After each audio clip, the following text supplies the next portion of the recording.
हवामानाशी संबंधित माहिती आणि लाईव्ह बातम्यांसाठी आपल्या यूट्यूब चॅनलला सबस्क्राईब करा आणि बेल आयकॉन दाबून प्रत्येक बातमीवर लक्ष ठेवा. विदर्भात गारपिटीचा धोका वाढला. पुढील 48 तास हवामानात होणार मोठे बदल. एप्रिल महिन्यात सुरू होऊन अवघे 10 दिवस झाले असतानाही उष्णतेची तीव्रता दिवसेंदिवस वाढत आहे. मे महिन्यालाही मागे टाकणारा उकाडा आणि यंगाची लाही यामुळे राज्यातील नागरिक त्रस्त झाले आहेत. हीटवेव्हचा धोका टळला असला तरी आता चक्रीवादळाच्या प्रभावामुळे महाराष्ट्रात पुन्हा हवामानात बदल होणार आहेत.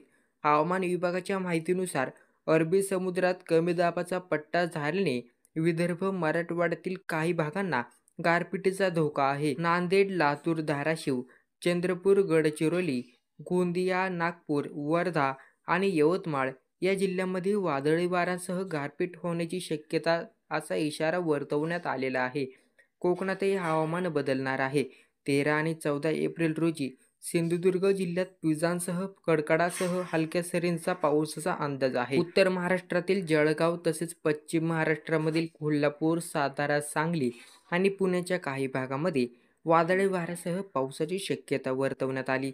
हळूहळू पावसाची तीव्रता कमी होणार असली तरी पावसामुळे कमाल तापमानात 3 ते 5 अंशाची घट होण्याचा अंदाज हवामान विभागाने वर्तविला. मात्र दिवसा ढगाळ हवामान राहिल्यामुळे किमान तापमानात 3 अंशांनी वाढ होऊ शकते. तर मित्रांनो, ही होती आजची अपडेट. धन्यवाद.